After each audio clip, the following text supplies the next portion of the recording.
I ain't lived in the hood in years, but at my core, I am a hood nigga. So I'm not going to do nothing that's going to take me out of who I always was. Look at the game switch.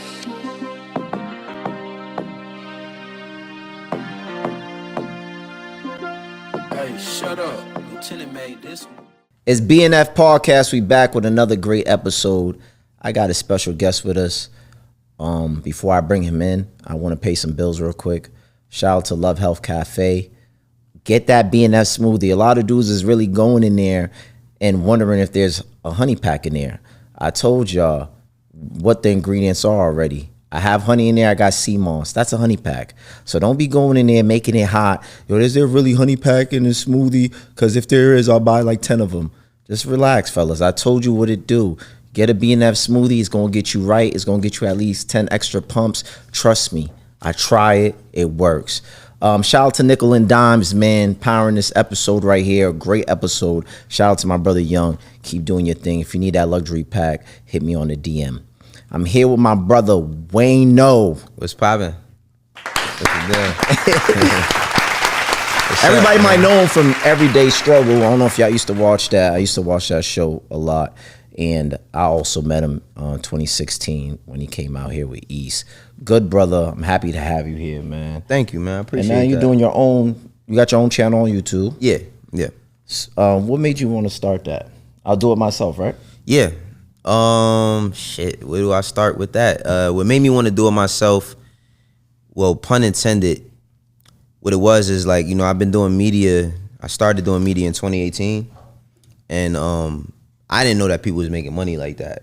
Like when I started making money, I'm like, oh, they paying me to talk. They gonna have to pay me to shut up. Yeah, it's too much bread. So, and I ain't even like the A list of people in that space. So I just started realizing you should be though. You should be. Well, I'll get to that, right? Like, I just started realizing that I'm good at what I do to myself. I know people tell me that all the time, but like my confidence still was lacking in certain areas. But it really came from me having my own show with Amazon Music, connected with WAYNO. I had billboards in Times Square. I had guests, everybody from Coil Ray to G Herbo. First episode I did was the Migos when Culture 3 came Fire. out. It was dope, but nobody knew what I was doing. Like people would still see me and be like, yo, WAYNO, man, why you don't do media stuff no more? I'm like, the fuck, I got a whole show. I got billboard in Times Square. What you mean when I'm, you know what I'm saying? So how did that make you feel though? We're having a billboard in Times Square. Yeah, I mean, it was. I don't think I never really like took it in because I let that word humble keep me. You know, humble is a word to kind of regulate yourself. You know what I'm saying? And I don't like it. Like I think like humble, when people tell you to be humble, that's because like they're bothered most times, or they be like, oh, you're so humble. It's like because they think about if they was in that position, they wouldn't be that way. Now I have humility. You know what I'm saying? But as far as that humble shit, I'm really good at what I do. And it took me time to realize that. So seeing the billboard in Times Square, it was cool. Like, you know what I mean? It was more so for my family than me. I think like, it's dope. My pops had passed away in 2020, so I'm like, damn, if he would have seen that shit, he would have bugged. You know what I mean? But my daughters went and seen it. My wife, everybody went and seen it. So it was dope. Like I never actually seen it with my own eyes. Like, you know what I mean? People always just take pictures of it, but it's cool. You know Why you never went to go see it? You think it's tacky? No, it's not tacky at all. Nothing that you accomplish, that you acknowledge that you accomplished is tacky. Like I don't dumb myself down no more. You know what I mean? I don't do none of that. I'm the greatest promoter of me now. You know what I'm saying? I just didn't really care for it. Like I don't care about shit like that. I care about getting money. Yeah, you know what I'm saying? Like, I think we all do. But sometimes I fall into that same category, not celebrating wins that I don't think they're major wins. But people might be like, yo, this is a dope thing. And I'm like, nah, it's all right. But I'm learning more to celebrate every little win, you know, pat myself, you know, in the back and be like, yo, you know, this is a, you know, a milestone, or this is, you know, something that I accomplished, and we should be proud of that. Nah, facts, you should, man, because we ain't gonna be here forever. Exactly. You know what I'm saying? So it's like you gotta, you know, that's what I've been learning to realize is like, man, let me acknowledge what I got going on. And so, you know, me starting my own YouTube page channel was because, you know, when my deal had came to an end with Amazon, I still got things I want to talk about daily. You know what I mean? So I'm like, all right, like, how do I start it? And I just was like, I started it. You know what I'm saying? And you have great perspective on things. Thank you. You know, so that's one thing I like about you is the way you just debate. I think I seen a clip. You was arguing with some I don't know his name. He has a podcast. J Hill. About the Is Kendrick that viral? Lamar, Huh? the Kendrick Lamar and Drake Yes. shit. Yeah. and you killed them on it just on people just like to argue. And people just So like do I. being loud. So I mean, I don't And like to loud be is loud, right but I like for that. some, huh? Yeah, loud is right in the hood. Like, Yeah. the more you yell and shit, like that shit don't mean nothing to me. But I mean, that whole thing was he wasn't really familiar with. I mean, he know who, and that's the thing, bro. It's so many people that act like Kendrick Lamar is like this new artist. Like he ain't been doing this shit since 2009, 2010. Like he's new. Like he didn't have 20 Grammys and a Pulitzer Prize, the highest award for writing. You know what I'm saying? Like, so when we had that back and forth, I didn't know that it was gonna go like viral from my page, but that's one thing I learned from like working with academics. He always was like, yo, when certain shit happen, like always repurpose whatever it is you was talking about. So like one time I had asked Nas, I interviewed Nas on my show, and I asked him how he felt about not winning a Grammy. He, gave his perspective. He ain't really, have too much to say about it. But when he won a Grammy, I posted it, and it was like a year later, and it went up. You know what I'm saying? So it's like you got to learn how to play them internet games and shit. You know what I'm saying? You know who does that well? Vlad. Like anytime there's a moment, I'm watching. I'm learning that too, with my platform. Yeah. We have these moments, and everything just comes back up again, and he'll just get that clip and have it resurface, and it goes up, because we'll be talking about Kendrick Lamar forever. But it's so crazy because everybody and people try to make it like that's a bad thing. Like, oh, you're trying to capitalize. Isn't everybody capitalizing off of what they do every As day? you should. Like that whole conversation when people say, oh, you doing stuff for clicks. It's like, I'm not chasing. Like, I don't lie about nothing I say, but like, I don't do shit. I don't spend my time shooting and editing to put it up for nobody to click on it. Yeah, I want people to click on it. That's why you have something to say. Yeah. So it's like now I'm not a clout chaser. I'm not gonna make up a fucking story and just lie and say some belligerent That's the stupid tricky stuff. thing, because that's what people they start. I mean, listen, I get chasing it. clicks. Listen, I get it. Because if I was that type of nigga, I'd do that shit all day. I'm not that type of person though. Like I'm not the person that's just gonna be lying and yelling, like doing stupid shit. That's a form of entertainment for some, but for me, I'm from the block. Like regardless, I ain't lived in the hood in years, but at my core, I am a hood nigga. So I'm not gonna do nothing that's gonna take me out of who I always was. You got niggas who lie on the title, and you click it, it's nothing that they said in the title. It's they. But you see, YouTube said they about to start cracking down on that. Oh yeah, yeah. They said they about to start cracking down on that. But yeah, I mean, I started because I seen too many people get rich off this shit, and it's so many people that said that used to say, why you ain't got your own? Like, why you ain't like? And people try to make me to be like the anti whomever they don't like. I look at his stuff, but I will watch yours. I'm like, why you gotta like you? If you fuck with me, don't tell me that you don't like this person, so I should do something. Like, you know what I'm saying? Like, just fuck with me for me. Yeah, facts. Let's talk about your history. Okay. You got an interesting story. How did you start off in this whole music industry? My start was seeing the movie Backstage back in the year 2000, I think it was. That's how old I am. Like when that movie came out, like me and all my friends, we like, yo, we gonna go to the movies. We went to see it Backstage. And like everybody from the hood, like, hey, every nigga tried to rap at least once. Like I tried to rap. I just never had the courage, bro. I grew up in Harlem, so it's like you write something down and then you standing next to Murder Mook and he rapping. I ain't about to say something after him. Like, bro, I watched Mook battle people that was grown men when he was 12 years old. T-Rex, Vado, J Mills, like, so it's like I never had the confidence to say one of my Smack raps. DVD eras. No, in fact, before it was Smack, before Smack existed as far as a DVD. But so I was trying to figure out, I was messing up really, really bad in school as a kid.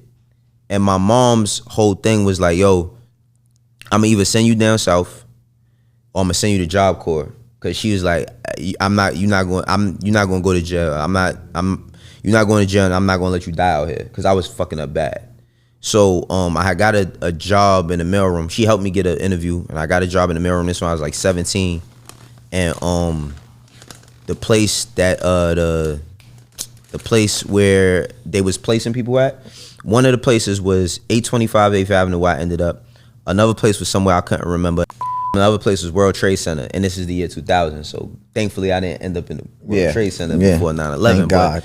But, you know, my first day on the job, I was walking around, and I see all of these, like, was it? I didn't see pictures. I seen people offices, right? And it was just all this red shit, and like the what they had for people's names was CDs. So I remember walking past the CDs and I see Chris Gotti and then I see Irv Gotti. I'm like, why did it say Irv Gotti? And the guy like, this the building. You don't know where you at? And I'm like, what you mean? He like, this the building where all the record labels at. I'm like, what you mean? Like, he like, Roc-A-Fella's in here, Def Jam, Desert Storm. I'm like, bro, at the time I'm 17 years old. You feel me? So being 17 years old, I'm tripping, I'm bugging the fuck out. Like, how? I can't even believe that this is real. You feel me? So I was working in the mailroom, and from that moment though, I was like, I'm gonna get, cause all the niggas that was on backstage, Skane, Tata, everybody, like they was all in this building. So I'm like, oh nah, I'm gonna get in this shit. And then I seen my cousin on there too. He like an uncle to me. He my mom's first cousin, but he was Jay-Z bodyguard during the Hard Knock Life tour. But I didn't get nothing because of him. So the way I got in was this lady, Omieli McIntosh. She ran Jay-Z's fan club called Fan Fam. And on my floor I had like the stops I delivered to was Universal. It was the Universal building. So I had the royalty department. I had Fan Fam, Family Tree, which was the management company that Outkast was signed to. Carter Faculty was some record label that Jay-Z made that never really popped off, and Murder Inc. and a few others. And I would help Omi after work. Like I would just help her after work with like shipping T-shirts or CDs, whatever. And she would like give me tickets to go to like Jay-Z shows and shit. And then her sister was like, she worked at Roc-A-Fella, so email wasn't as prevalent as it is today. So if it was something, a message that needed to get delivered quick, into office mail. Mm-hmm. So she would, Omi and Dara used to always be sending me up and downstairs. Yo, take this to my sister, take this to my sister. You know what I mean? And then I got cool with people at Roc-A-Fella. And then after that, I got fired from the mailroom. Yeah. You know what I mean? I got fired for some bullshit, but it was the best and worst thing that happened to me, because when I got fired, I ain't know what I was gonna do. Now I think I'm 19 now. I just turned 19, and I was working at this sneaker store on my block, and the dude who ran it is this Italian dude, but he's racist as shit, bro. Like he was the nicest person till I started working there. Then I found out he was a fucking racist. I mean, Italian. But he dude liked you though. Oh yeah, because this nigga used to call my house and tell my moms, yo, tell Wayne that we got Jordans, like he could come put them on layaway, all types of shit, because I was a good customer. But that nigga was racist. Like I found out how racist he was, and I remember one day coming into work, and you know how like the sneaker stores used to have like the mirrors on the floor when you trying shit on so you can see your shoes. Yep. Like he was like, yo, spray the mirrors or something, right? So no bullshit, bro. I got down on my knees, pause. But I looked at myself in the mirror. I had the Windex and I had a what's that shit? A paper towel. I was like, I ain't doing this shit. I just walked out and I called my homegirl Shari. This is after the mailroom. This after the mailroom. Okay. I called Shari. Shari, she ended up being the president of Roc Nation. She just left Roc Nation recently, but I called Shari. I said, yo, can I come? I said, can I come to the office? I said, I don't care what I got to do. I do anything. As long as I ain't got to be in the street every day. Like because I knew that if I still went down the route that I was going, the people I was hanging around, I was going to go to jail. I was going to die. And this is me as a teenager. You know what I'm saying? So I started going to the office and then wasn't doing shit. Just going to get people food. And then one day, Big Face Gary, he one of Dame Dash friends. He had just came home from jail and they gave him a job. And one day he was in the office. He said, yo, shorty, what you doing? I was like, nothing. He said, come with me. And I just ran around with him for a day. And then after that, like that's when my foot was really in the door. Cause then he started taking me to the studio and shit. But I was doing dumb shit. I would go to the studio, pop up at the studio. Nobody told me to go there. Like you see how we all sitting in this room? Bro, I remember one day I was in the studio, in the lounge. It's just, mind you, I'm an intern. Keep in mind, intern for the Roc-A-Fella at this point. I'm a fucking intern, bro. I'm in a lounge. Jay-Z sitting right there. Juan sitting right there. Dame over here, and somebody, Legendary. and I'm just sitting there, and they like, who the fuck? Like they keep looking at me like, why the fuck is this little nigga? Like, what he doing in here? You feel me? And then I remember like Shari would call me like, yo, you cannot go to the studio. Like, who told you to go to the studio? I was like, but I think I said this on No Jumper. I had found Beanie Siegel mom's phone number and I called her. And I was like, yo, What you mean you called Beanie's moms? Like I found like there was a paper that had like everybody contact information on it. So I seen the shit one day and I really like the Young Guns. I heard them, I like their music. Well, I like their freestyles and shit. I love Beanie Siegel. I like Freeway. And I seen her number on a piece of paper. I picked up I just called it. I said, hey, is this Miss Michelle? She like, yeah, who this? I'm like, my name Wayne. I work at Roc-A-Fella. I'm calling you because like I like Beanie Siegel and them, and I feel like they don't be doing enough work, and I want to know how I can help. She said, you know what? I don't think they be doing enough neither. And then that's how I started. So she was like, you wild though. You wild for that. I was a kid, bro. I was like literally like I'm a teenager still. Like that's the thing people don't realize is like we all been taught that like 18 mean you an adult. It don't. If you 18, you got to keep in mind 8 years ago you was 10. You ain't mastered the fucking earth in 8 years. You know what I'm saying? So as a kid, I'm like, fuck it, I could have like all the shit I did. I would have kicked me out the fucking building. But I kept being persistent. I kept doing stuff, and then that led to me seeing these niggas on TV, to these niggas calling me, yo, what you doing? Where you at? You need to be over here. You know what I'm saying? So I ended up getting a job at Roc-A-Fella.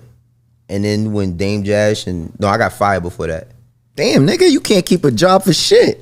I can, but nah. How was being around Dame Dash during that time? Oh, that nigga. Because I feel like Dame Dash he has a brilliant mind. I know there's a lot of negativity when we talk about Dame today. Whatever you could think of is exactly what it is. Let me tell you something. That nigga, and I love Dame, yo. I really love Dame, for real, because being around him, like kids, not just kids, young people in general. When you from the ghetto, you need exposure. Yeah. Them niggas showed me that my imagination could be a real thing. Like, it went from me watching these niggas on TV as a kid. Keep in mind, these niggas is all 30-something years old when I met Jay-Z and them, he was 30. When I met Beans, he's like 26. Like, you know what I mean? Like 27. Like, they grown men. I'm 18. 18 when I first met them. So, like, keep in mind, like, so Dame, crazy, bro. I heard Cam talk about him not too long ago, and he was describing the story. Cam's crazy too, though.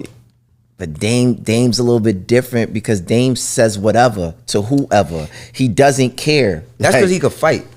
Yeah, I know he be doing his boxer shit. Well, I don't know what he do now, but at that time, Dame would tell anybody, "You want to fight?" Yeah. But that's like, I ain't gonna lie, like that's one thing that in Harlem, yo.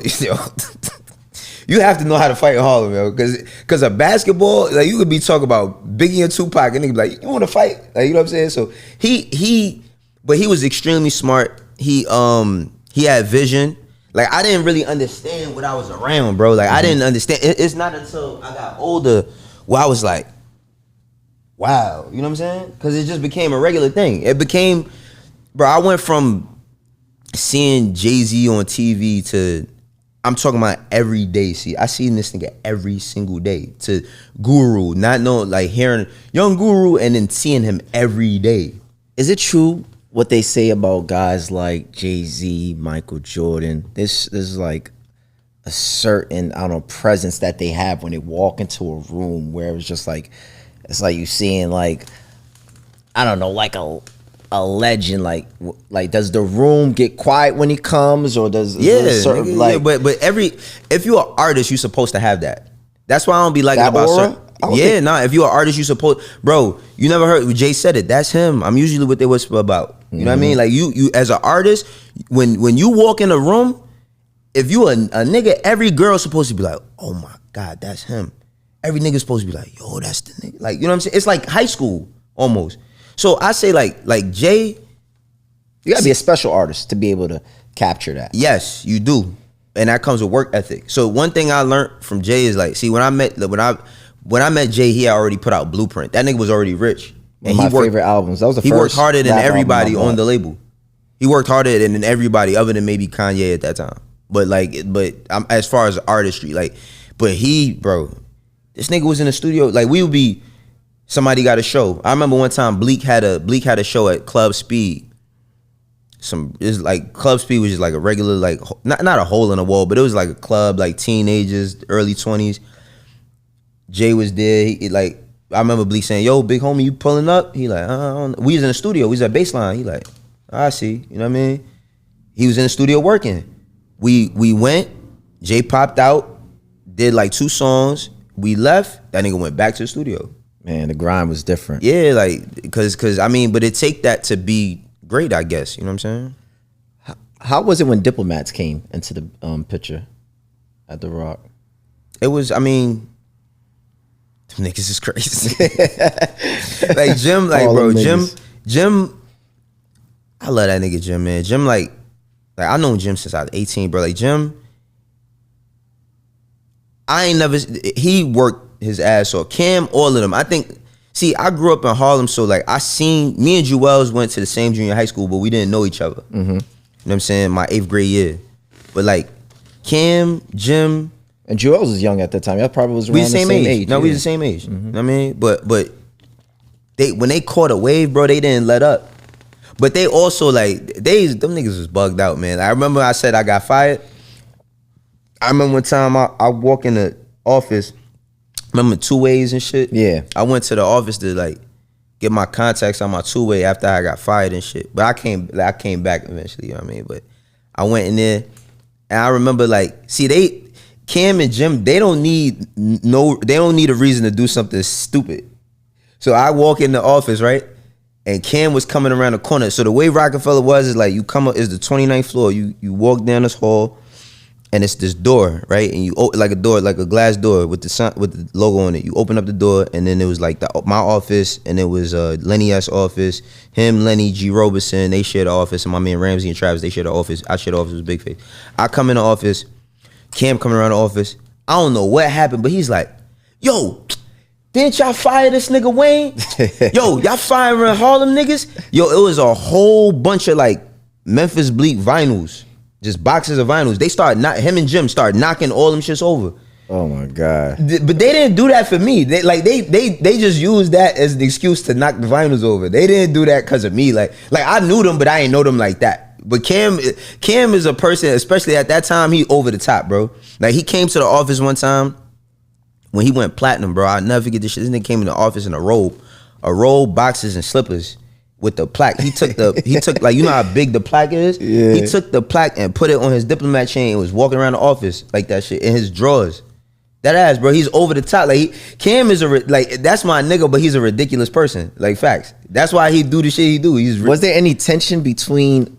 Of course, it's Brooklyn and Harlem. Yeah. I don't know what's the equivalent to that in Boston. Like, I know Roxbury, Dorchester. All right, so bro, Brooklyn, New York is niggas think that New York is one block. It's the most segregated place possibly in America. You know what I mean? Other than LA, it's super segregated. I'm talking about like this side, especially in Harlem.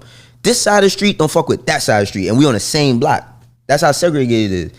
So it was mad tension because, of course, you remember the vice president shit. Shout out to Cam for taking over the Roc, all that shit. Like, it was a bunch of shit. When they announced that. Yeah.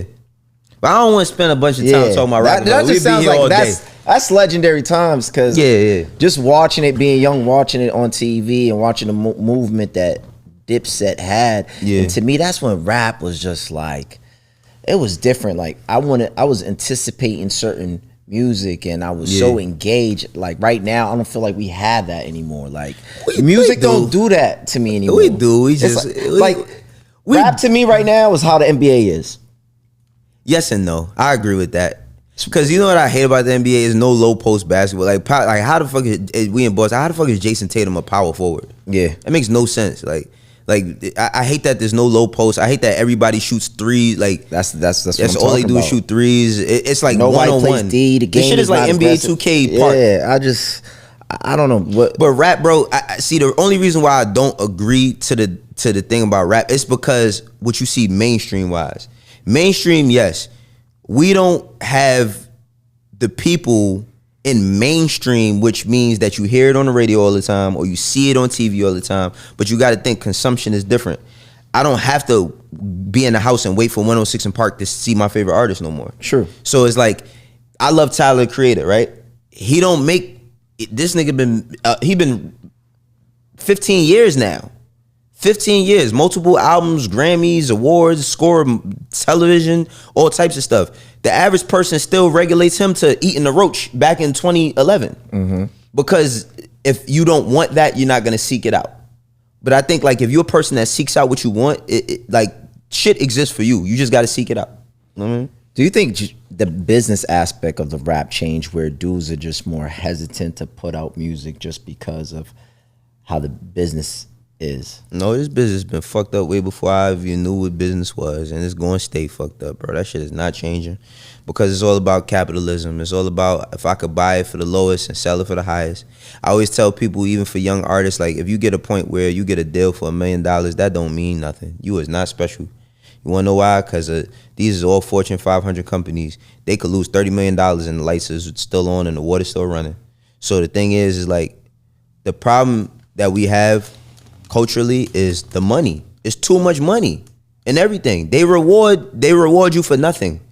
We just talk about basketball. I love SGA. Oh, the contracts are crazy. Yeah, they saying he about to get $308 million. They said it like in 4 years he gonna get $80 million from one season. He ain't won shit, and I love the nigga. He's special, but it's the same shit in rap. We reward like you take a person that has no type of skills, an artist, right? I'm talking about life skills. They might be talented enough to get in a booth, make music and all of that, but they don't know nothing about money. Most of these artists, they liars, bro. They be like, oh, I was getting money. No, you was not. Most of them wasn't. They never had 10,000 to their name. You give a nigga $1 million, you're gonna go crazy. Crazy. I didn't go crazy, and the first time I had 100,000 to myself, I was like, what the fuck? I feel like that happens. That always been happening though. But I'm saying right now is worse than it's ever been because everything in music is about if it's popping, let me grab it. Because people and labels compete against one another. So who could get it first? Yeah. It's not even about who could make it into something or who's the best for the job or who could do the best with it. Who could get it first? And you know how many people, when I was working at QC, bro, almost every nigga you seen popping today I had a meeting with them or came past my desk. I had a meeting with Ice Spice. I tried to sign her. I met with everybody. Trash. I'm not going to just say she trash. I'm not going to say she trash because I don't like particularly her music right now, but the first shit she came out the gate. She came out with some shit, so I ain't gonna call it trash, bro. You have a couple bad games. I don't mean you trash. It just mean that you slipping. But I will say to the point of being trash is the output is not about nothing. See, music, when I first started working in music, yes, I wanted to make money. I didn't know nothing about making money, but it was like seeing things happen, like seeing special moments happen. I remember seeing DMX shooting How's It Going Down in Harlem when I was a kid. And when that video came out and how special it was. How when they used to do like the making of the video and then they would premiere it, how much it meant. We have too much access to everything. That's why we can't. Everything is fucked up, bro. Because people have too much access to everything. Everything. You know why niggas can't, and I'll even go into the fact of, you know why niggas can't even appreciate women? Because they have too much shit to look at. That you go on Instagram, bro, you can see I don't even have to take you out. I can see everything. Social media played a part in that. Social media plays a part in everything, but it's media. So it's like, now it's like people have so much access, they don't know what they like. Bro, could you imagine in 2008, if somebody would say, yo, there's gonna be an app or a website that when things start getting popular, everybody's gonna do it all at once. People be like, hell no, ain't nobody about to be copying this nigga or this girl. Look at what TikTok is. And I think it's a gift and a curse because it helps people, but it hurts people. Because niggas is zombies. If they showed us a movie on our life right now, we would not believe it. Facts. If they literally showed us a movie about everything that's transpiring right now, from music to entertainment to politics to finance, anything, you'd be like, nah. So because we have so much access, is that you're saying that's why Cooked. the quality is so bad? Yes, because you want to know why? Because the bar is low to get in. The bar is low. Bro, listen. To be a rapper now is To do anything. Anybody can be a rapper. Bro, to do anything. Bro, I could go, you know how many times I've been on Instagram and I be on a nigga page and I'll be scrolling for a good 10 minutes. This nigga got $500,000 in cash, Lambo trucks, every chain and watch you ever seen, and then I find out he's not even a rapper. That diminishes the rapper's lifestyle, because the rapper's lifestyle was inaccessible. You couldn't get that girl. You couldn't get that car. You couldn't get them sneakers. You couldn't even go in this establishment. You couldn't eat at this place if you ain't have enough money. But the access and so much shit, everybody could do anything now. True. Bro, that's why I like the streamers. Oh, they flexing on the rappers now. But not even that they flexing. The reason why I like them is because I feel like when I was their age, like I'd be like, I would have did that same shit. Like I would have been doing all this silly dumb shit. Like I'd have been at 21 years old, I was drinking Bacardi Limon and Smirnoff Ice. I'd have been fried on stream, doing dumb shit, playing around. I used to fuck with the Bacardi too. You know what I mean? I'd have been doing all types of silly shit. But I like the fact that they could. That's to me the streaming shit. Because nothing to me that's not big. It's a byproduct of hip hop in certain ways. Every streamer is not a hip hop person, but damn, I forgot the point I was going to make. But the streaming is one of the places where I get to see people be themselves. To me, like those guys how they act, even if they silly. I'm talking about like the Kai Cenats, the Phantoms, the Duke Dennises, and all that. To me, they just being themselves. And they're able to monetize that because people want to see people be themselves. In rap, shit is carbon copy. I done seen Chicago drill. I done seen Bronx drill. I seen Boston drill. I've seen drill from, what the fuck is this? Yeah. You know what I'm saying? And the bar is set low. All you got to do is diss 4 niggas, have a certain type of tempo of a beat, and use same keywords like spin. Talk about the dead homies. Yep. Smoking on, and you're in. So what happened to artist development? Artist development exists, but see, that's the thing. The bullshit is so loud that when an artist is developed and they win, you can't even know. You ain't even paying attention. There's tons of artist development. It's tons. If you look at Summer Walker, that's a developed artist. Rod Wave, that's a developed artist. Little Durk, that's a developed artist. I could go on. Babyface Ray, that's a developed artist. I don't know who A&Rs him. He might develop himself, but that's a developed artist. Ice with Vezo, that's a developed artist. These artists, people think that artist development and all the artists that you just mentioned, they're all great artists. But they're all good artists. But people enjoy their music. People think that artist development is like this boot camp with that shit. That's not real. Artist development is getting better at what you do on every level. Like people like, oh, whoa. Why don't they know how to do interviews? Because this generation don't even know how to talk. Yeah. They don't know how to talk. It's probably the drug culture too that's a part of it, but everybody not on drugs. Everybody not on drugs. True. You know what I'm saying? I wanted to get back to just a Dame question. I heard Cam speak on Dame for a little bit, and I done helped a lot of people. I'm pretty sure you done helped a lot of people before. Could fill up a stadium with the niggas I helped. And Dame Dash done helped a lot of people become successful. Now, my question is, do you feel like people who done help people become successful, do they deserve something in return? Do you feel like people deserve or old? Being old something and don't know. I would say old. Do you feel like no? Because you got what you got. You got what you got. Bro, if I signed the artist, it's an artist I had signed to me a couple years ago. He was signed to me through Epic Records.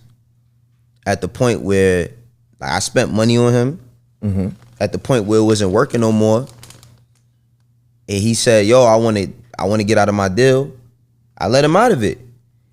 If the nigga go make $100 million, he doesn't owe me nothing. You wanna know why? Because I let him out of his situation to go do what he wanna do. Now, if the nigga make $100 million and he say, yo, Wayno, here go 10 bands. Wayno, here go $1. Anything he give me, I'm grateful for. But don't nobody owe me shit.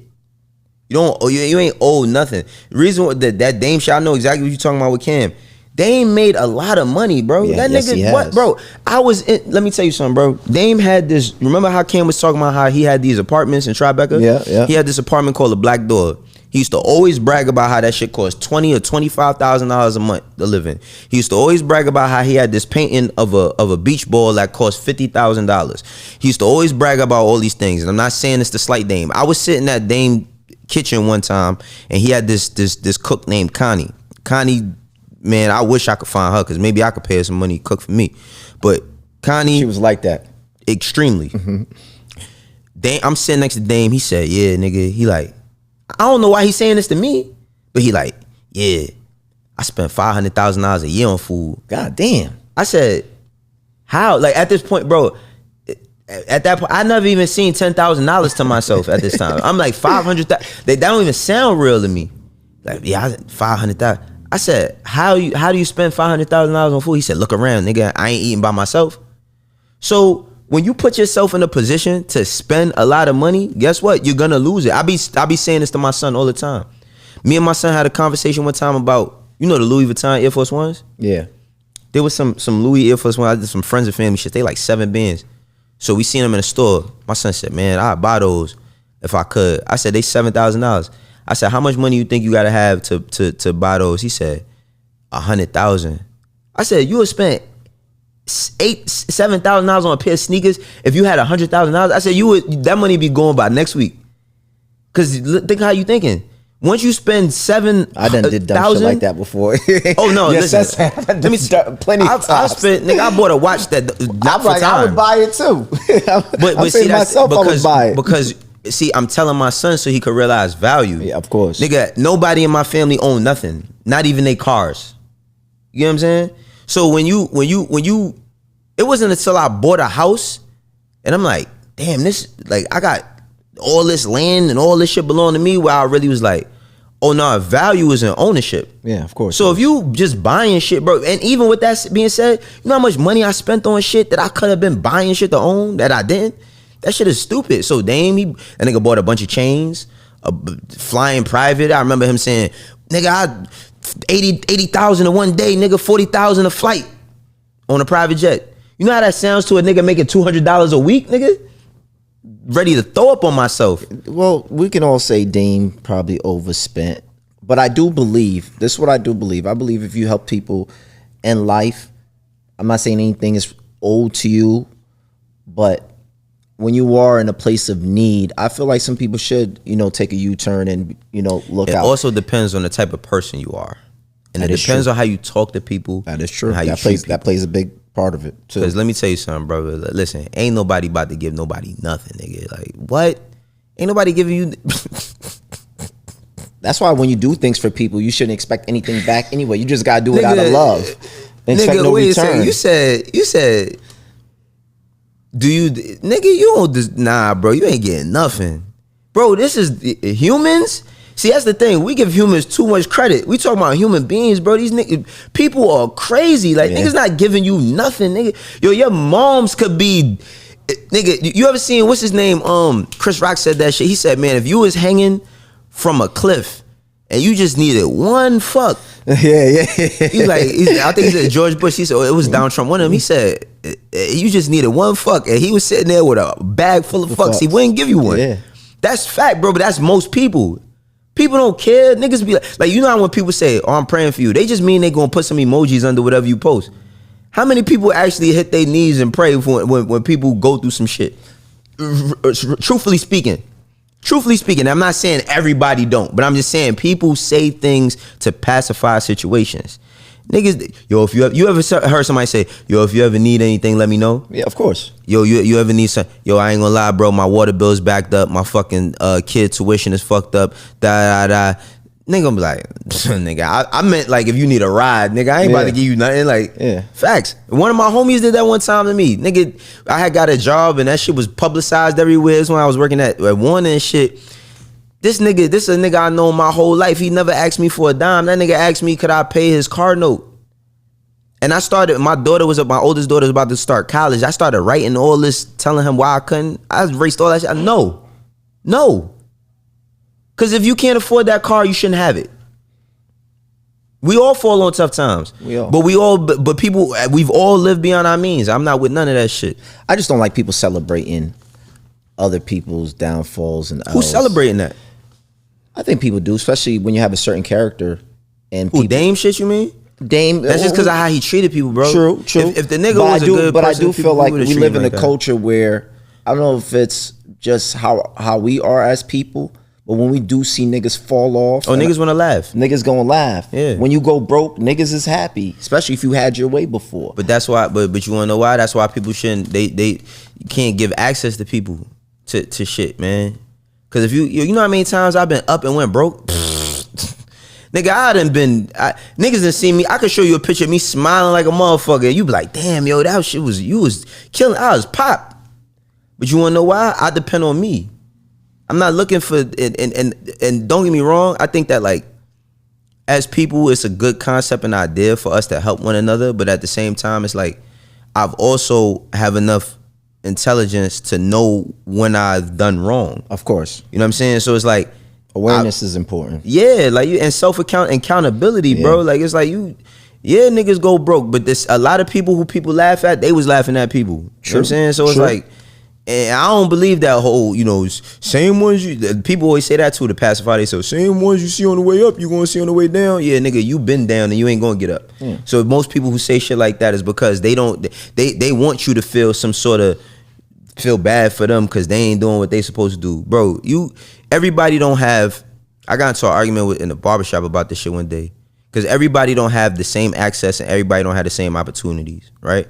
But I'd be goddamned if we don't all have some sort of self-consciousness to a certain degree, because everybody don't have that either, about what right and wrong is and about decision making. Because if you was raised with at least one decent parent, some people don't have parents, and that's why I was going back and forth with my homie about, because we was talking about the YSL shit, and he was talking about how he don't understand why the police is going after Thug. And I said, do you understand that like conspiracy is worse than the actual crime? And he couldn't understand that. And I say, yo, bro, if I tell you to do something and you say, and you do it, and he like, well, why do I get in trouble for that? Cause nigga, I might look at you a certain way. I might believe in you in a certain way. I might not have nothing to look at but you. And if you tell me to do something wrong, knowing that it's wrong, knowing that I'm going to go to jail, knowing that everything that I'm doing is horrible, that makes you even worse than me, because you manipulating me. And I was giving him that analogy and he still couldn't get it. I got into a big argument about that shit. Big argument. Cause he basically was like, yo, everybody got sense and that. No, they don't. Everybody don't got them. He's like, people got parents. I like, nigga, you know how many people don't have parents? What do you think foster homes exist for? What do you think orphanages exist for? Because people don't have people that love and confide and build. They got people who manipulate and tear down, and that's not everybody, but a lot of that shit. That shit happens every day. In everything. People's gonna use you, especially if you can't think for yourself. Facts. People's gonna get over on you and manipulate you. Just talking about what people feel like they're owed or deserve, I want to talk about the Meech situation, the Lil Meech situation too, going on with 50 Cent. Not the allegations, but just as far as Lil Meech had opportunity, 50 put him in acting school. They started the BNF series. His father comes home, links up with Rick Ross. Now that opportunity is gone. One thing about 50's big on loyalty and stuff like that. And do you feel like 50 Cent deserved that loyalty? We talking about a nigga's son. We talking about a nigga's son, bro. Loyalty, like, I lost my dad, bro. I wouldn't give a fuck who was against my father, bro. I don't care, bro. My father, when I was a kid, my father, yo, I can tell you a story right quick. Yeah, go ahead. Yeah, nigga, y'all play Skelzies out here? No, I don't know what that is. You ever heard of Skelzies? Any of y'all ever heard of Skelzies? Skelzies is this game. Was that a Harlem thing? It's a New York thing, because I never really met nobody outside New York that played it. But Skelzies is a game that's like the size of this rug, and it got like these boxes, and it's like 1, 2, 3, 4. I can't remember the number, but like the goal of the game is to you take quarter waters. Okay. Take quarter waters and you put like wax in them or clay, and you at the top of a juice, right? And you shoot them and shit. You got to start to get to. If you could land in the fucking middle from the start, you can win the game. But if you don't, then it's a lot to the game. Yeah. Whatever. I'm playing Skelzies one time. I'm like maybe 10. And it's this kid, I'm playing, me and this kid, we playing Skelzies. So this other kid come over.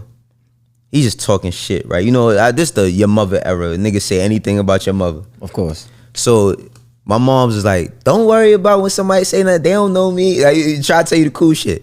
So this nigga said, he said something about my mother. I said, man, I try to go with the cool shit. You don't know my mother. He said, I know your mother from the top of her head, like that, shit. Right? I threw a bottle at this kid. Mind you, I was 10. He might have been like 13 or 14. I threw a bottle at him. I think a piece of glass cut his face. He walked up to me, punched me in my mouth. This nigga 14. I'm probably like, just the optics. He's taller than me, bigger than me, punched me in my mouth. I run, I go get my dad. This is going to my dad. When I was 10 years old, my dad comes outside. He like, who? Him?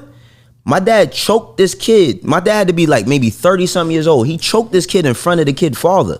The kid father was standing right there. He choked this nigga in front of his father and said, Wayne, hit this nigga.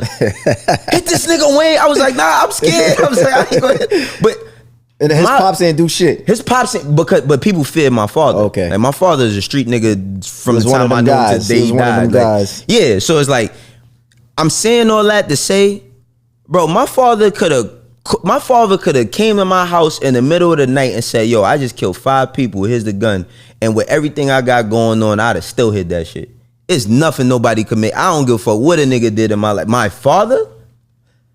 Well, I don't give a fuck if a nigga, he put me in acting school, so I'm gonna go against my father? He kind of did, though. I won't say he went against them, but he definitely put it out publicly. Well, no, he didn't put it out publicly. 50 put it out publicly. Let me correct that. 50 put it out publicly. But you got to remember, we talking about 50 Cent. He don't fuck with his own son. Like, you know what I'm saying? Like, think about the person you talk. And this is the thing. I love 50 Cent as an artist. You know what I'm saying? But he's a lunatic. Like, let's just keep it 1,000. But anybody would be. His story is crazy. I think he has the greatest story in hip hop ever. I mean, he does. He has one of the greatest. But like anybody would be like, bro, I don't. But even for Lil Meech to send that message to him. You don't think because he was panicking, bro. I mean, I think like, bro, excuse me, Meech, you gotta think, bro. His dad is known for being a big drug dealer. Yeah. His dad went to jail. I know Lil Meech tried to rap at one point in time, but the most successful thing he's been at is acting. So of course he gonna try to salvage it any way he can because that's probably his bread and butter. I don't know what Lil Meech might got going on. Don't curse me out because you might niggas be like, what nigga? I got 10 houses and you know what I mean. I don't know what he got going on, but we know Lil Meech from BNF, from being his dad's son and portraying his dad's son. So of course he would try to figure out if he could rectify it or whatever. But 50, bro, if you think about how serious it is, to me it ain't that serious, but 50. But what about the responsibility on Meech part? You gotta know Big Meech? Big Meech, yeah. Nigga, you gotta Big Meech. It don't matter. That does matter. That's over. No, it's not over because we're only talking about him because he's Big Meech. Yeah, but we live in a new time. You're not the same. You're not the same person that you think you was. You're not. You think I'm not going? Niggas don't care about that anymore. I mean, let's add some context because yes, they do care. You think I'm not gonna go get a bag from a nigga that used my name in one of his biggest songs of his career? Gotta read the room.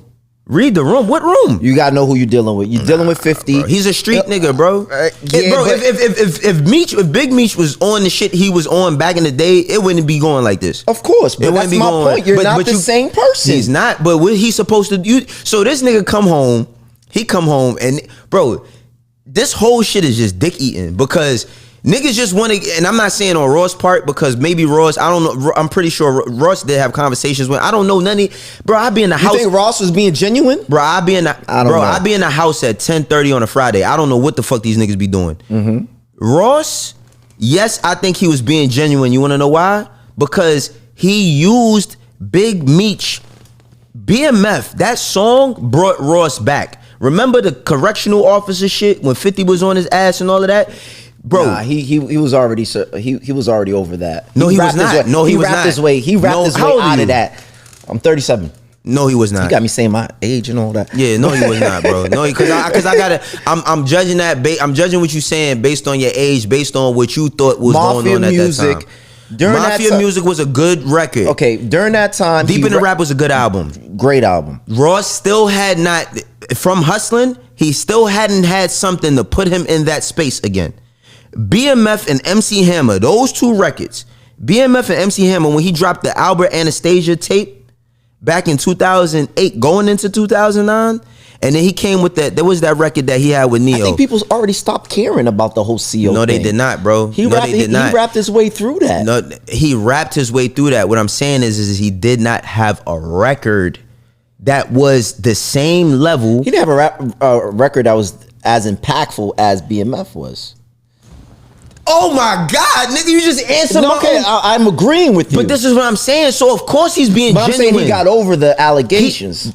At that time, what I'm saying is at that time, there was no BMF show. There was no 50 Cent and BMF show. There was no Power. There was none of that shit. True. 50 was still putting out music. So what you asked was, do I think Ross is being genuine? Abso-fucking-lutely. You want to know why? Because him saying, I think I'm Big Meech, Larry Hoover, all of that, that record put him in a different space, and being able to use that nigga name put him in a different space. So of course, bro, you just asked if do a nigga feel like they deserve something. You damn right if I'm Big Meech and this nigga Rick Ross own jets and all types of shit. Bro, I'm not gonna ask, but if you think about the long play. That's temporary. Nah, man. That's temporary because once these you are make that street move, niggas we talking about though, bro. But just because you're a street nigga doesn't mean you're not smart. Just because you're a street nigga doesn't mean you're not aware. Most street niggas ain't smart. To survive as long as he did in the streets in jail. Yeah, but to do what he did before that, I'm talking about before that. No, what I'm saying is about this whole shit, bro, is me personally, I don't give a fuck because I think that this whole shit is stupid. It's all dumb to me. But Big Meech, if I'm Big Meech, I wouldn't give a fuck if I had whatever I had. And that nigga called me and said, yo, big homie, you home? Y'all want to pull up on you right quick. All right, pull up on me. I don't know what he gave him or not. Turn the cameras off, please. What you mean? I can see you. We're gonna turn. We don't have to do nothing for social media. You got but that's not the world. You said it yourself. That's not the world we live in, bro. Okay, that's what I'm Everything saying. is social media. If I can't media. get the bag without the cameras being on, then I don't want it. He didn't give him the money with the cameras on. They just took a picture. But that's all 50 need. That's all he need. That's all I'm saying. Sometimes that's all he need. But the allegations about him telling and stuff also play into that as well. It's not just the Rick Ross thing. Them allegations play into it. I'm not here to say. I don't know if we would ever know about the allegations. I don't even care, bro. I'm not a happened. felon. I could care less. You know what I'm saying? So I don't care. I don't care about nobody's street wars and none of that bullshit. I gotta send niggas JPays and Core-Link emails all the time. Like, I could care less about any of that jail shit, ratting shit. I don't care none. I'm a civilian. I pay taxes. I'm a very heavy Second Amendment right guy. I don't care nothing about none of that. It's true. You could just have your perspective, and I don't care nothing about that. We'll move on for that. All right. But ASAP Rocky, man, I'm happy for ASAP Rocky, man. I think ASAP Rocky is a legend. A legend for the case? No, I'm just thinking he's a legend. Period. Okay, I think even having Rihanna as his wife makes him a legend. I don't even care about the rap shit. You know, being a hood nigga that he is, and being able to be where he is today. Definitely. He definitely is a legend. I just wanted to know why you thought he was a legend. Not because of But it. he definitely I think Rocky is very underrated as far as an artist. You know what I mean? Very extremely underrated. Especially doing what he did at the time that he did it. You know what I'm saying? He gave a different view of what Harlem was and what New York was at the time. So I fuck with Rocky heavy. Facts. I don't know if I would have took the chance that he took. I'm happy it worked out for him, because I know he was only looking at maybe like a year tops or 1 to 3 years. Yeah, but bro, you got to remember, months. At the point where you say I did it, you can't erase that. So anything that comes with I did it comes with that. Nigga, bro, people be saying, or I'm gonna keep it 100, bro. I've spoken in prisons, and I ain't never been in prison other than speaking in prisons and visiting. I never been in prison. But niggas talking about prison like that's just the place to go. Like, no. What? Like, niggas talking about, yo, you know what? I would have just took the 6 months to go to prison. You know what would be happening in prison? True, like, but look what he's facing too. Yeah, but at the same time, at the point where, now this the thing. I can't say what I would do in that situation because I've never been in that situation. But I do believe, and I seen it, bro. The first episode I did on my channel, talking about it, I was like, damn, I don't know. And then after I seen that really nigga get on the stand, I said, oh no, he gonna beat it. I said, I think he gonna beat it. Bad. He was bad. I said, I think he gonna beat it. For one, it's like, what I learned about the law, I got a lot of friends who committed crimes that didn't get proven of the crime because it's not about the law, it's about what you can prove. Yeah, absolutely. And when I seen, like, first of all, if you said it was a shooting and the police went there and they ain't find no showcases, and then you miraculously go back and find some showcases, you tampering with evidence, you picking up, and then you turn it bullets. then it's just too much. It looked, don't get me wrong, it looked bad. Like it looked really bad, but like, bro, they painted, what people don't understand, bro, is like when you got a defense, your defense is supposed to pick that person apart. I don't care what it is. If the nigga lied in the 5th grade, bring it up. Yeah. You supposed to bring it up to attack his character. And they attacked this character 100 ways. And when they started attacking his character, he started panicking. He started talking crazy to attorneys. The judge said, yo, listen, I'm going to tell you again, you cannot talk to an attorney like that in the court of law. He think he on the block arguing with somebody.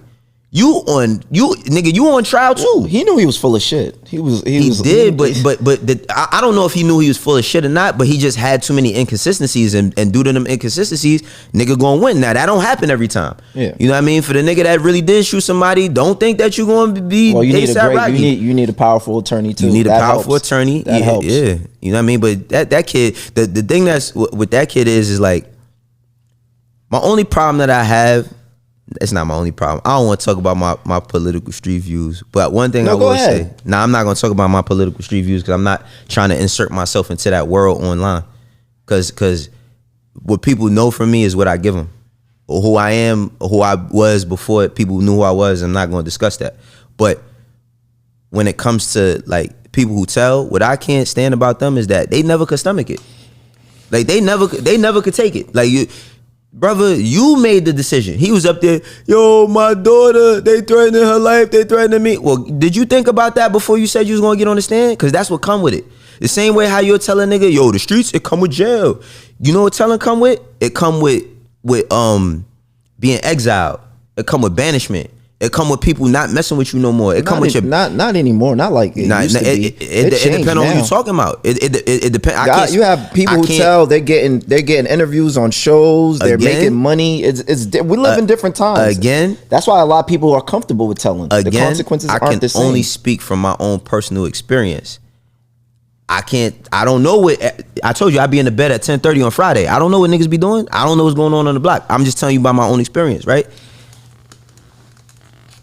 It's people, bro. I don't say that shit. No. I understand what you're saying. I agree with what you're saying. Don't get me wrong. I feel like this. As a man, as a woman, men, women, you got to be accountable for your actions. Absolutely. At the point where you feel like you're going to cooperate with the government, if that's what you're going to do and that's your truth to tell, and you want that person to go to jail, that's on you. Now I don't know that dude. I never looked at him as a street nigga. I don't know him to be a street nigga. Mm-hmm. I don't even know him. Mm-hmm. But what I'm saying is at the point where you got up on the stand and you did all that pointing and all of that, you don't now get to pick how people view you or how people treat you. Yeah, it's over. You know what I'm saying? So it's like, just be mindful. You know what I'm saying? Like that's what come with it. If you a person that you say, listen, if somebody do you wrong and you say, I'm going to court, I'm telling, and you say, I want this person to go to jail, then you got to see it all the way through. You can't half-ass it. You can't get on the stand and be like, nah, I ain't even say all that. Y'all trying to make it in, like, you know what I mean? That's what these niggas do. They get on the stand and they be like, I ain't even say all that. Y'all bugging. Like, nah, you did what you did. Stand on it. Yeah. I want to get your perspective. I know we got to get you out of here. Mm-hmm. Just on the whole Super Bowl performance with Kendrick. And I really didn't understand his performance because, one, I had KC and I was losing at halftime. I was getting so killed. You was trying to hit I didn't really care about the halftime performance. I watched it. I know there was a lot of like hidden messages and a lot of political things going on, and Yeah. I ain't care. I mean, I'm not gonna say I don't care, but like I wasn't looking at it for hitting messages and all. Like I don't be with the get out shit with every song. For me, I thought it was dope. I thought it was dope. What did you think was dope about it? The performance? Or? Yeah, the entire performance. So I don't see. That's the thing. I don't know how many people actually listen to Kendrick Lamar. I've been listening to Kendrick Lamar since his overly dedicated mixtapes. You know what I'm saying? So I've been able to watch him grow as an artist for years. I was at Sneaker Pimps in New York City in Irving Plaza and seen, because Kendrick was running around with ASAP in them back in the early 2010s. He was doing the ASAP pound with them niggas and everything. I seen Kendrick Lamar in a room full of people say, everybody put your hands up, and nobody raised their hand in New York. You know, in New York, we come out to not have a good time. You know what I'm saying? So when I seen him perform and I liked his music, you know what I'm saying? Mm-hmm. First of all, he came out to, he's staying in the whole GNX theme because that's the album that he has out now. He got the car up there. He got 100 people running out the car. I thought that was dope. Yeah, you know I'm saying? That was dope. Then he comes out, the choreography was dope. The thing that caught me off guard, everybody knew that Not Like Us was going to get played. When he did Euphoria, I was like, oh shit, like he really going for it. Then him using Uncle Sam and Samuel L. Jackson. To get Samuel L. Jackson at the Super Bowl narrating a performance, seeing Samuel Jackson's entire career, I thought this shit was dope overall. This shit was dope. I didn't care about the nigga doing, I've seen him perform Humble. I've seen him perform, I mean, not Humble because he did perform Humble. I've seen him perform All Right. You know what I mean? I've seen him perform Mad City, Mad Times. Like, so I didn't care for him to do that. Plus, them songs is old songs. So me personally, wasn't looking for that. He did all the songs off of his album that make people dance and move. So I thought it was dope. He's a black man from Compton. I thought for a black man from Compton to be on I thought that part was dope. Just him being there? I thought him being there, him being able to perform a diss record on the national stage. I mean, it's a record though. It don't matter. I feel like we never seen a diss record that's ever. Yes, we have. Of Drake's. That's about it. Drake. What you mean as far as? I mean as big as? Yeah, as big. Yeah. I say as big, but it's been diss records that's been performed. Like I've seen Nas perform Ether before. Yeah, but I'm talking about on that stage, on that level. You're talking about the Super Bowl. Yeah. But So, I mean, it's a hit. So that's the thing. It's like that's how I knew it was going to get performed because it's a hit record. You know what I mean? When you have a hit record, don't nobody give a fuck about. You think people care about hit meanings and all that? They want to hear the song that they came to hear. Yeah, I think everybody was waiting to see that. And it is what it is because if Drake won, if Family Matters was the biggest record and he could perform that right now on a big platform, people who love Drake as much as they do would be happy about that. So it's like, I just think that everybody's so blown out of proportion because the shit didn't go how everybody thought it was gonna go. They didn't think Kendrick was gonna do what they did to him. Nah, I didn't think Kendrick was gonna be able to do. But to answer your question, I thought that the performance was dope. Like I said, I mean, when I started seeing all that deeper meaning shit and all that, I'm like, all right, cool. But like, I just like the performance. You know what I'm saying? I'm not tripping off of that, but like, it was dope. I thought it was alright. I think it's good for hip hop. What do you think is good for hip hop or great for hip hop for? Just to be able to be at the Super Bowl and perform your greatest records and also perform one of the hottest records right now, which is his diss record. For hip hop though, mainstream. It's a mainstream hip hop. Yeah. You know, I feel if you look at it from that perspective, yeah. I feel like it was a hip hop moment. It was our moment. But this is what we was talking about earlier when I said moments, right? Like SZA coming out. You know what I mean? I'm doing All the Stars. You know what I'm saying?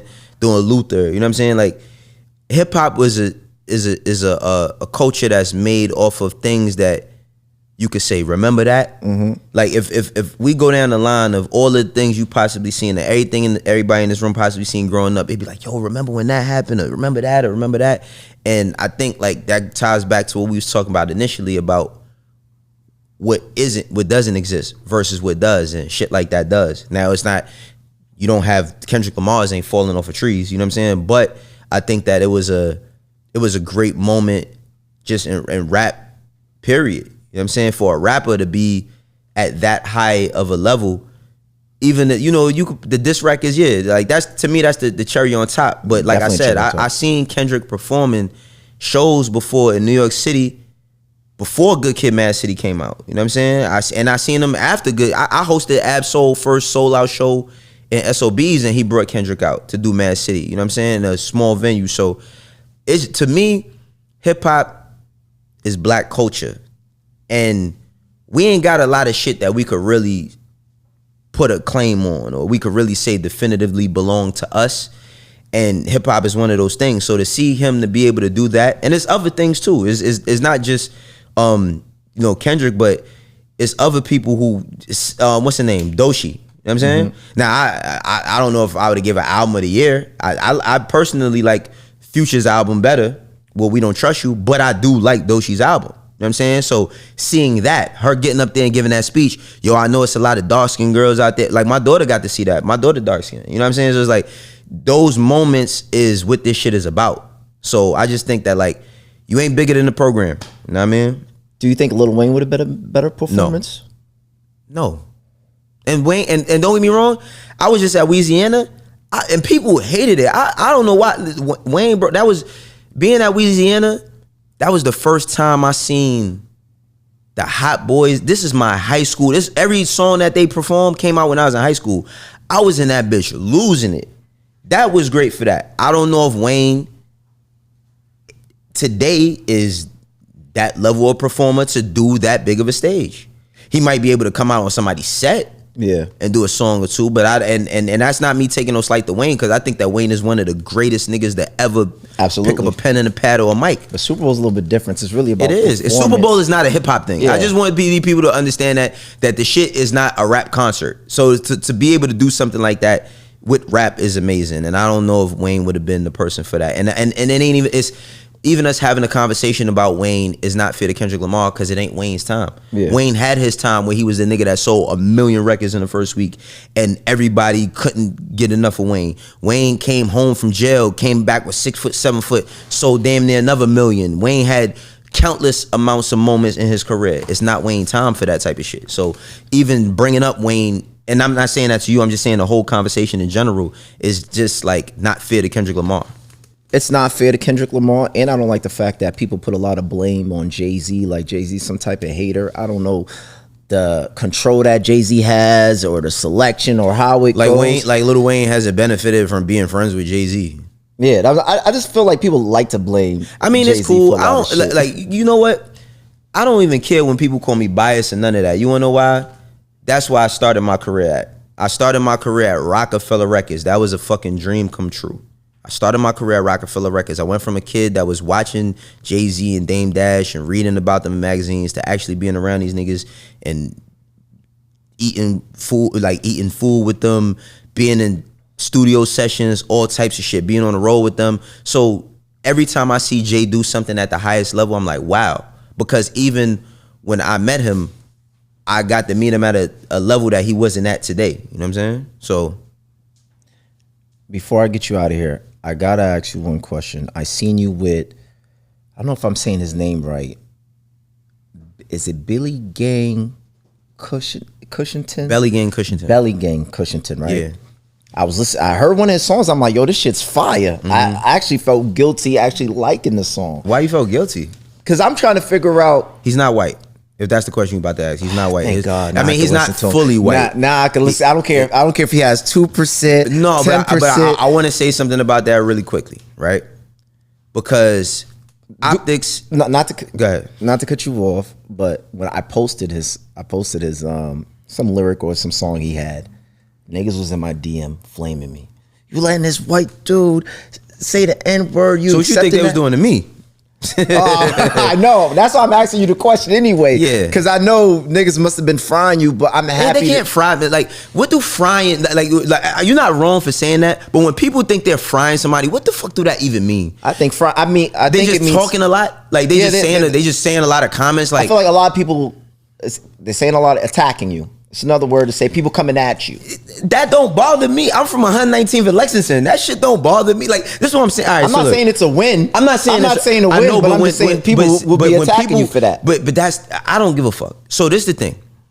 This is what I want to say about it. Saying nigga is cool depending upon how you look, right? Yeah. Because J. Cole, love J. Cole to death. As an artist, I don't know him personally. Love J. Cole to death. Great artist. Nobody's never had a problem with J. Cole saying nigga. Yeah. Not once, not twice, not the fifth time he said it. Yeah. Because J. Cole looks like just another light-skinned dude. But J. Cole mom is white. And I'm not saying this to, I'm just pointing out hypocrisy. I'm not saying this to down J. Cole by no means. I want to hear where you're going with this. Belly Gang Cushington. He light as a motherfucker. I ain't gonna lie. Yes, light he as a is. motherfucker. His mom's is white. Okay. His pops is black. All right. He's raised by black people. I told in you a how he black was black. environment, right? And all of that. Now, it's only because how he looks. Because if he was a tad, just a little bit darker, a little bit, nobody would have a problem. True. But in the sense of people have a problem with Logic saying nigga. Logic pops is black. His mom's is white, but he just looks a little bit more white. So the thing is like we move. I thought Logic was white. I never heard him say that N-word too. Logic's pops is black. Okay. He got black sisters, all of it. So we move the goalposts for what we feel is most important to us. We always moving the goalposts. Everybody does it. Same way people say, oh, y'all pick and choose. Like a nigga say, like I was talking about Aiden Ross on my channel. Oh, you pick and choose because other niggas be. Well, guess what? I'm not the nigga trying to fight everybody on the internet. Somebody does something I don't like, I'm going to speak about it. But for Belly Gang Cushington, he's a very, very, very dope rapper. And that's just it. The nigga's a dope rapper. I'm not going to lie. We need that right now. I love trap music. I feel like I'm listening to he's you. bringing the essence back, and I'm just happy that he's black. And now I'm gonna bump his shit on my way home. Nigga said he happy to be black and bump his shit. All right, real quick, you brought up Aiden Ross. People in media like you and me, and people who are doing their thing. Is there some responsibility that we're supposed to have? Responsibility to what? As far as the things we say, what we say. I think that goes beyond media. I think as a grown-ass man of 42 years old for myself, I do need to watch the way I talk. I need to watch the way I treat people. I need to watch the way I treat the environment. I need to watch the way I treat everything. As far as this internet shit, yes, people try to make you seem like you're supposed to be the police for everything that you don't agree with. Some things I don't talk about because I don't care to talk about them. That doesn't mean that it might not affect me. It's just that sometimes I might not care to share my thoughts on it. I don't allow people to make me into what they want me to be. I'm who I want to be and who my mother loves to see me as. You know what I'm saying? I don't care about what a nigga think I should. I'm not nobody's creative player. You know what I'm saying? I built myself, and it took a horrible neighborhood with great people to make me into the man that I am, with a lot of me bumping my head.